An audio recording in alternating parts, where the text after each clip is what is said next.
Hey people, Anthony 4Before Diesel. In this video, I'm going to explain to you why it's completely wrong to change your oil every 10,000 kilometers. Doesn't matter which oil you're using, every 7,500 kilometers, 10,000 kilometers, 12,500 kilometers, or 15,000 kilometers. It's all totally wrong. Now, you all know I could talk about this probably for about an hour, but I'm going to try and condense the most important parts down to about 5 or 10 minutes.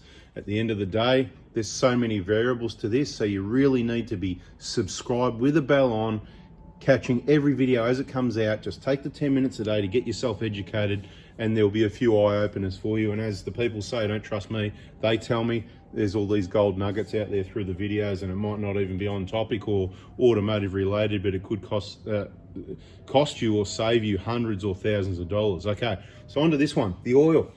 Every 10,000 K service is pretty common with the Toyotas, you know, the hybrids, you know, every 15,000 Ks, you know. Let's just quickly go there for 30 seconds. So you think that an engine stopping, starting, it's better to leave the oil 1 year or 15,000 Ks? Hey, how does that make any sense? Anyway, I'll explain to you why now. Okay, so let's just say, for example, we see a lot of vehicles come into the workshop. And if we look at the trip computer in the most recent one, say over the last 10 years, doesn't matter if it's a Camry or a Prado or a Hilux or a 200 series, the ones that give you the average speed since it's been reset, and quite often they've never been reset, or it's been a very long time.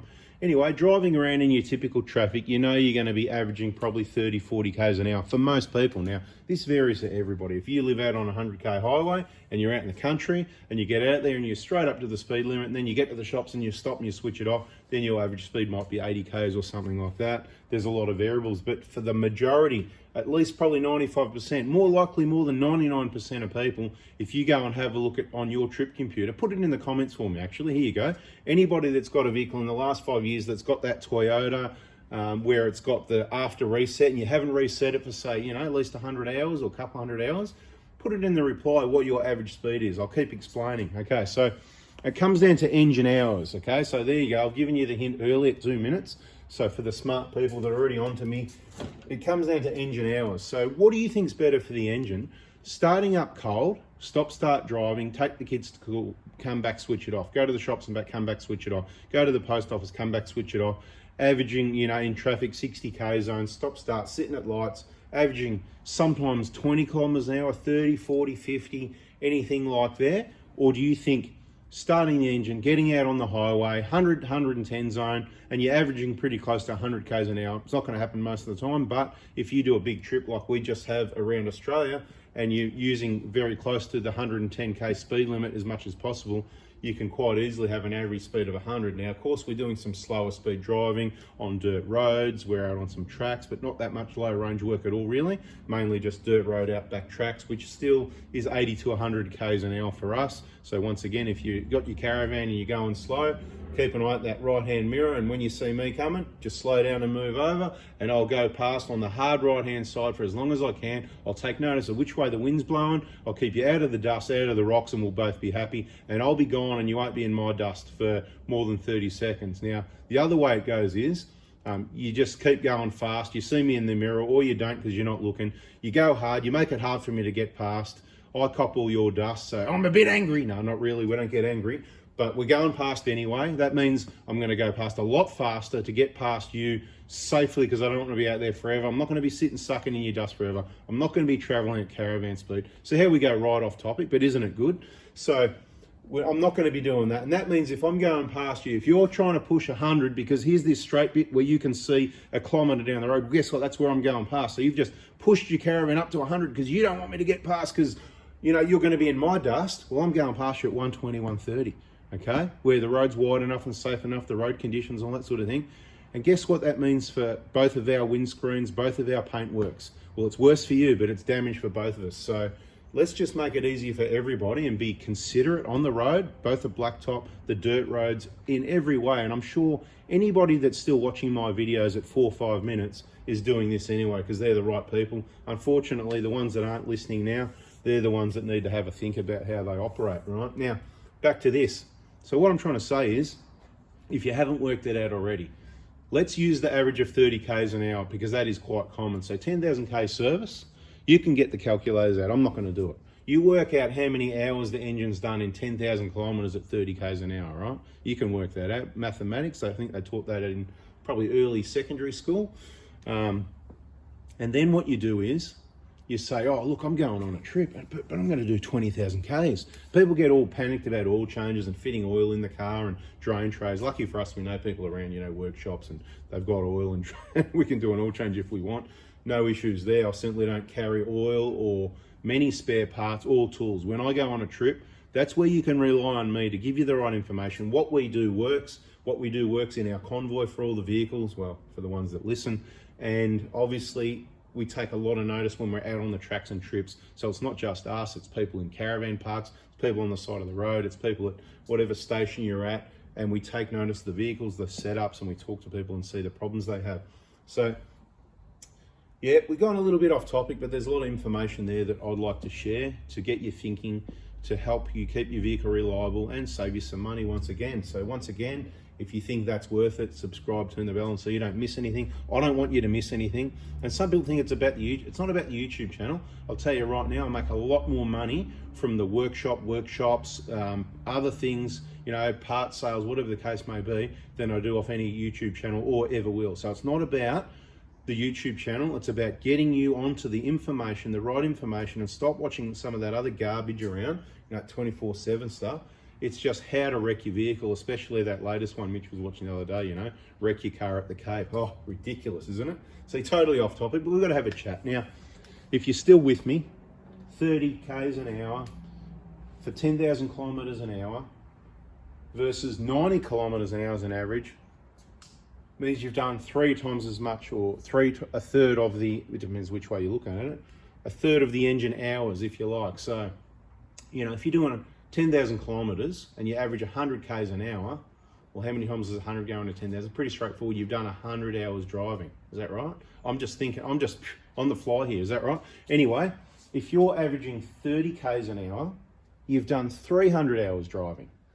Now, so you've got 3 times as many hours, or let's just use the example of, 30 to 60 k's an hour or 40 to 80. Let's just use that, instead of being about a third, let's just make it double. So double or nothing, right? So 10,000 k service, most people are going to have done 300 hours.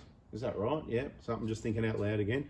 But if, I know you see where I'm at, but the other thing to consider is, besides the hours, is it good hours or bad hours? Because as we already discussed, starting the engine, letting it warm up by driving it nicely, driving it consistently for 3 hours at 100, 110 k's an hour, set on cruise control, putting along at 1800 revs or whatever it might be, depending if you're towing or not and what engine, it might be 2.5, whatever it is, it doesn't matter about that. Revs aren't a problem, okay? More revs is better a lot of the time. If you don't know what I'm talking about, EGTs, cracked pistons, preventative maintenance, how you drive the vehicle's all part of it. You're dealing with a lot of small engines that are undersized for these 4-wheel drives, okay?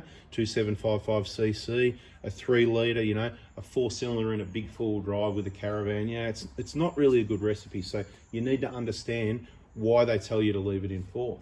But back to the good or bad hours thing, right? So good hours is like what we just described, out there, 100 k's an hour, cruising along. It's doing it so easy, right?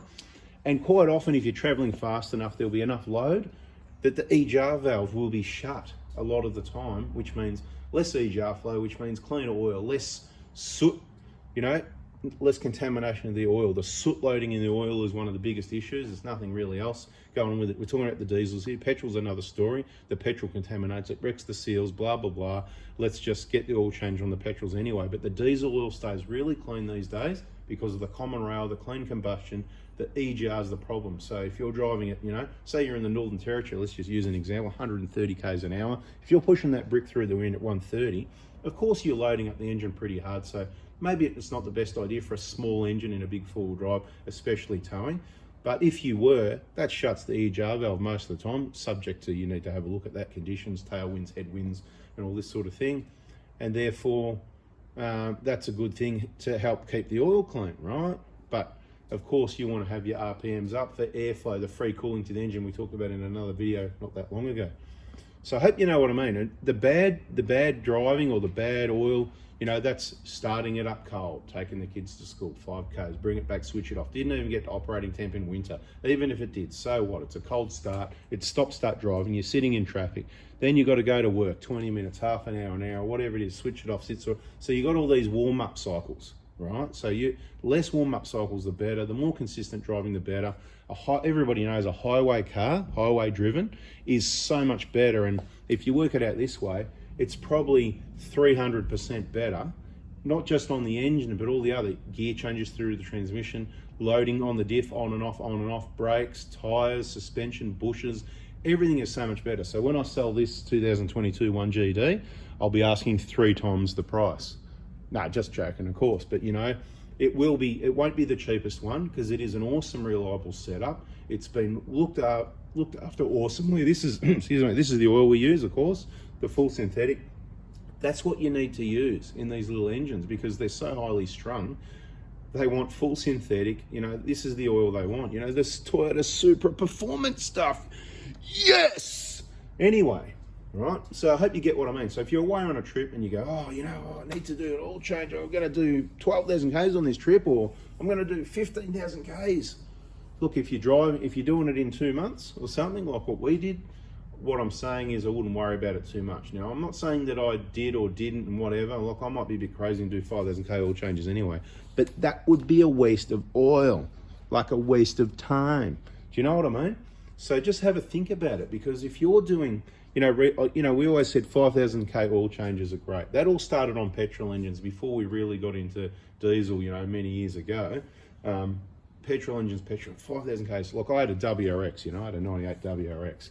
So, you know, I heard Peter Brock say, you know, it's just fluff and goo anyway, but on the ads on TV, because I was young then, gullible, oh, I've seen engines do, what is it, over 1 million miles with virtually no engine wear. I'll tell you what, I've seen a Subaru WRX at 190,000 kilometers with the big end bearings worn through, with Mobil 1 full synthetic oil every 5,000 kilometers. Yep, and the engine rebuild was under warranty, 3 unlimited K warranty. Yep, we did a lot of Ks back then too.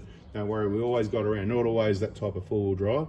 Anyway, there's a lot more other issues. Awesome car, one of the best cars I've owned, of course, but when you use it hard, when you use it fast, and even if you maintain it hard and fast, a small engine, those small big ends with that amount of load from those pistons and that turbo, that 155 kilowatts, yeah, I remember.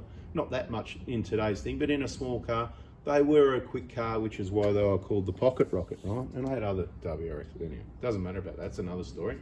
The point is the oil. So we started off saying every 5,000 Ks, and this is kind of a reason why, because you want the best protection in there, particularly if you want performance. Now, for example, with the 1KD, it's not fussed too much about oil quality. You know, we use this, you know that already. You can use a different brand, you can use other oil. It doesn't care about oil quality, okay? Now, of course, better quality oil is good, but don't go overboard using expensive full synthetic stuff, in my opinion. That would be a waste of money. Just use something like this, but the 5,000 K thing's a bit of a waste of time. So recently what I've said is, what you want to do, you want to change it back to every 10,000 Ks or 6 months, whichever comes first. They've doubled the price of oil. Apparently there's some shortage, you know, at the moment fuel's going up again crazy, but anyway, I doubt there isn't. There will be one day, just be prepared. And that doesn't mean go and buy thousands of litres of fuel, because that probably won't work for you either, especially if it's a petrol. Another advantage of diesel, you can stockpile fuel if you want to. But we're not doing that at this stage. So if they double the price of oil, we halve the oil changes, so we go to 10,000 Ks. Now, what's the detriment of that? Well, what you got to remember is with the 1KD, we're mainly talking about, because that's what we specialise in. Firstly, the 1GD, I never said buy one. I don't like the engine, it's too small for the car. I never said buy one. I said stick with 1KD, last of the best, each to their own. But if you've got a 1GD, the reason why I wouldn't do 5,000 K oil changes is because with 10,000 K oil changes, it would last the warranty period, and I wouldn't keep one beyond the warranty period. So therefore, extra oil changes would be a waste of time. I would never own a 15 to 20 pre-remap version with that crap transmission software. That would be a disappointing time, okay? If you get the remap one, well, that's much better, awesome transmission software, but the engine's still too small. 10,000k services for me, and see you later after 3 or 4 years, you know. And we only did it because we need vehicles to learn, know how they, you know, self-education type purposes, all part of the business.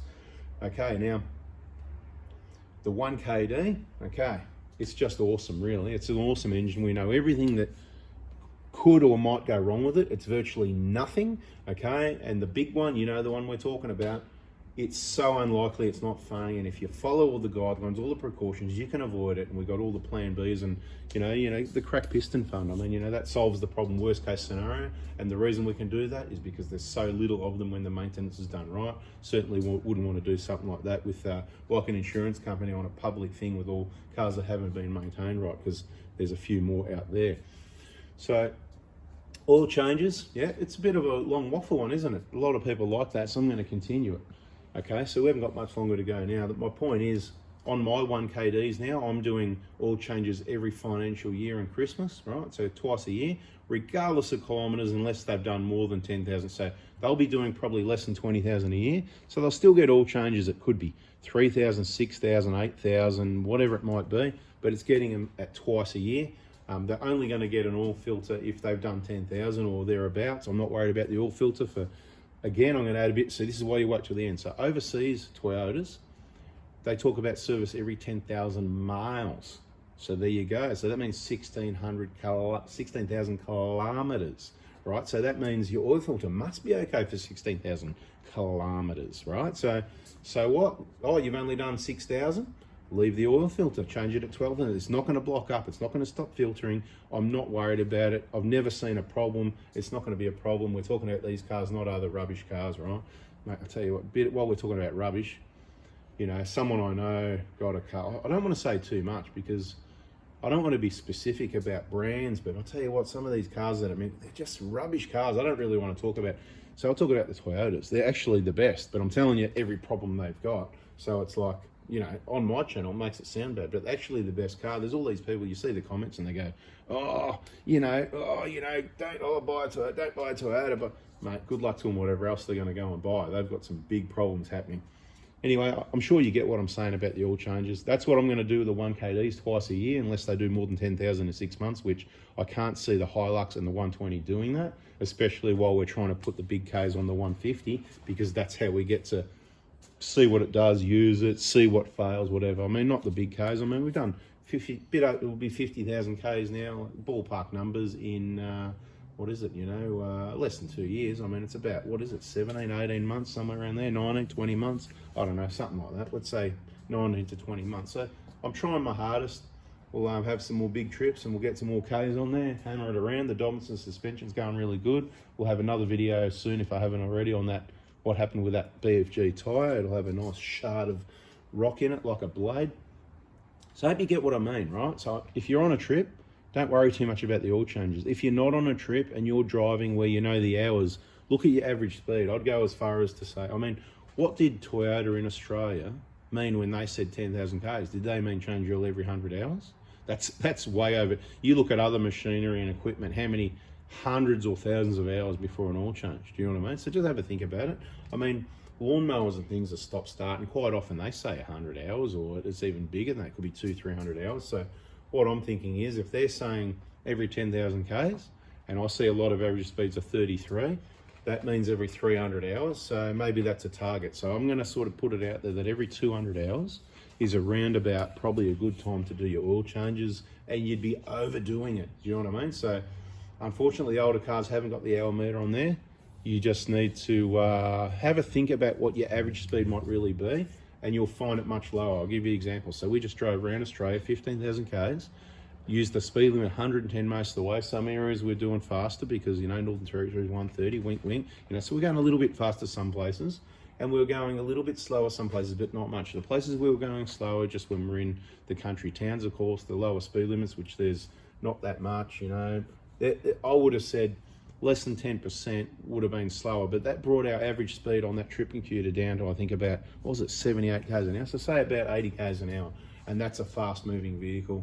And here's the oil. I mean, you can see what's left of it. It's just been drained. You know, we've put this stuff in it, of course, again. Don't worry about the debris there. Could be from any engine. That's just a bit old. We use this drone tray for quite a few vehicles. Sometimes when we want to have a look and see what's going on. Could have given it a clean to see what's in there. A bit nasty, isn't it? Yeah, look, all sorts of things go in that drone tray. All right, guys, I've waffled long enough. That's 20 minutes. Hope you learnt something there, something to think about, regardless of what vehicle, what engine you've got. Have a think about what your driving is. Have a think about what oil you're going to use. Are you going to keep wasting money on oil? Because we want to do the maintenance, but there's no point overdoing it, just wasting money, because that would be a waste of time, because you've got to put time in to make money, I believe, one way or another. All right, people, thanks for watching and listening. Hope you're all good there. Let us know in the comments your average speed, whatever it was on that one. Not for one trip. You can do after refuel if you like. So on my after refuel was 60 k's an hour and it was 1,000 k's or whatever the case may be. Any information like that, I'll have a look at it. Much appreciated. Catch you on the next video. See ya.